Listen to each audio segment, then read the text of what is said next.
নমস্কার, আমি দীপা। মা মেয়ের রান্নাঘরে সবাইকে স্বাগত। আর আজকে এই শীতের দিনে দারুণ একটা রেসিপি তৈরি করে দেখাবো। একদম নতুনত্ব একটা পিঠার রেসিপি, শিউলি ফুল পিঠা। আর পিঠাটি দেখতে যেমন সুন্দর আর খেতেও খুব সুন্দর।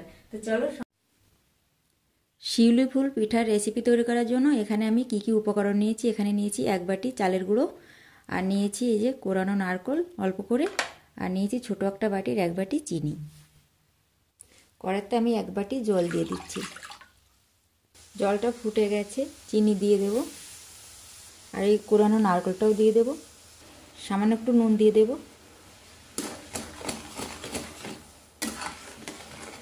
চিনি নারকেল দেওয়ার পর 1-1.5 মিনিট খুব ভালো করে জলটা ফুটিয়ে নিয়েছি। চালের গুঁড়ো দিয়ে দেব, সব চালের গুঁড়োটাই দিয়ে দিলাম।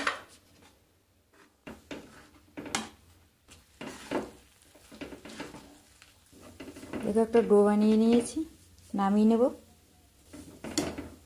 এবার ওই ডোর মধ্যে দিয়ে দেবো অল্প করে একটু গোলাপ জল, কেননা শিউলি ফুলের তো খুব ভালো গন্ধ আসে, তাই আমি তার জন্য একটু গোলাপ জল দিলাম।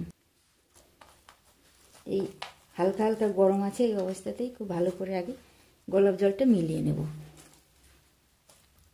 এবার দেখো একটু সাদা তেল দিয়ে ভালো করে ডোটাকে খুব ভালো করে মেখে নেব। এবার একটু ময়দাও দিয়ে দেব।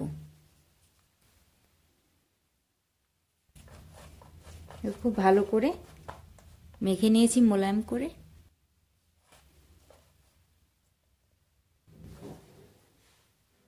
দেখো কিছুটা ডো আমি আলাদা করে নিয়ে নিলাম, এটি কালার মেলাবো। এই ছোট লেচিতে আমি কমলা কালার দিয়ে নেব। শিউলি ফুলের বোটাটা কালার হয় কমলা কালার, তার জন্য আমি কালার দিয়ে নেব। অল্প করে একটু দেব। দেখো আমি কমলা কালার মিলিয়ে নিয়েছি। দেখো এবার লম্বা করে দড়ির মতো পাকিয়ে নিয়েছি, শিউলি ফুলের বোটা বানাবো তার জন্য।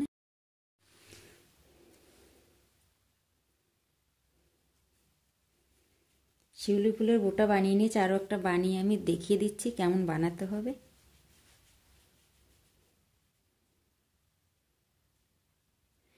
বেশি হয়ে গেছে।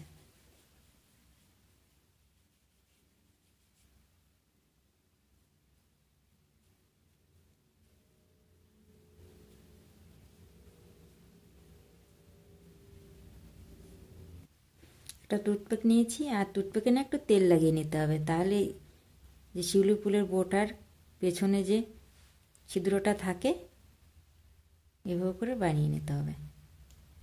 এই যে,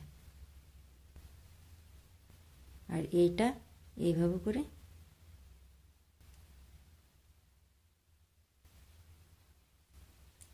এই যে হয়ে গেছে। শিউলি ফুলের বোটাটা ঠিক এইভাবে হবে। সব শিউলি ফুলের বোটাগুলো বানানো হয়ে গেছে। এবার শিউলি ফুলগুলো বানিয়ে নেব।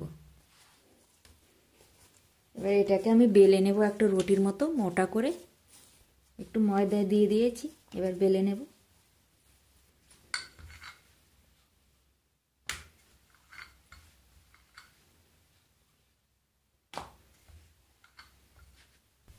এবার দেখো এখানে একটা কৌটার ঢাকনা নিয়ে নিয়েছি। এবার এটা দিয়ে আমি কাটিং করে নেব ফুলের। আর ছোট বড় যার যেমন পছন্দ সে সেইভাবে কিন্তু এই কৌটোর মুখ নিয়ে এইভাবে কেটে নিতে পারো। সবগুলো এইভাবে কেটে নেব। আর কাটার আগে এই মুটকিটা একটু তেলও লাগিয়ে নিয়েছি আমি।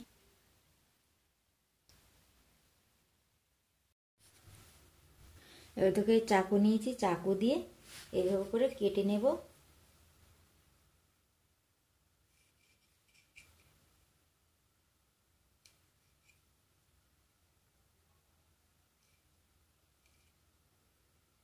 তারপর এইভাবে করে এখান দিয়েও কেটে নেব। এই যে একটা কেটে নিয়েছি। এবার এটা একটু এইভাবে করে দেব যাতে ফুলের মতো দেখতে লাগে। এবার দেখো একটা এই যে শিউলি ফুলের বোটা নিয়েছি, আর এখানে এই যে ময়দার একটা পেস্ট বানিয়ে রেখেছি। এই ময়দার পেস্টের মধ্যে এভাবে ডোবাবো, আর এইভাবে করে লাগিয়ে দেব। এইভাবে করে দেখো, এইভাবে করে উঠিয়ে নেব। এই দেখো,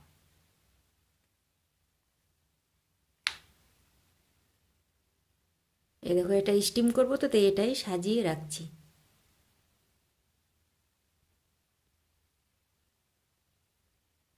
প্রথমে আমি 4টে কাট লাগিয়ে নিচ্ছি, তারপর এখান দিয়ে এইভাবে করে দিয়ে আর এটা এইভাবে করে দিতে হবে। তারপরে এইভাবে কাট লাগানোর পর যে মাথাগুলো একটু ফুলের মতো, যাতে একটু সোচালো হয়, এইভাবে করে। দেখো সবগুলো হয়ে গেছে শিউলি ফুল। আর এই ফুলগুলোর এখনও বোটা লাগানি, পরে লাগাবো। এই শিউলি ফুলগুলো আগে স্টিম করে নেব, তারপর ওইগুলো বোটা লাগিয়ে স্টিম করব। গ্যাসের ওপর স্টিম হতে বসিয়ে দিয়েছি। সব শিউলি ফুলগুলো স্টিম হয়ে গেছে, নামিয়ে নেব। দেখো একটা নামিয়ে নিচ্ছি। দেখো এই শিউলি ফুলগুলোও হয়ে গেছে স্টিম দিয়ে, নামিয়ে নেব। তো বন্ধুরা, শিউলি ফুল পিঠার রেসিপি তৈরি হয়ে গেছে। আর এই রেসিপি কেমন লেগেছে অবশ্যই কমেন্ট করে বলো। আর এইভাবে রেসিপি যদি বাড়িতে তৈরি করা যায় না, বাচ্চা থেকে বড় সবাই ভীষণ পছন্দ করবে। আর খাস করে গেস্ট আসলে তো দিলে আরও বেশি তারা খুশি হয়ে যাবে যে এইভাবে একদম নতুনত্ব একটা পিঠার রেসিপি তৈরি করে দেখিয়েছি। ভালো লাগলে অবশ্যই লাইক শেয়ার করো। আর নতুন বন্ধু আমার চ্যানেলে আসলে প্লিজ সাবস্ক্রাইব করো। আর পাশে থাকা লাল ঘন্টিটি ক্লিক করে দিও, যখনই আমি এইভাবে কোনো নতুন রেসিপি দেবো তোমাদের কাছে পৌঁছে যাবে। সবাই ভালো থেকো, টাটা। আর দেখো কেমন হয়েছে।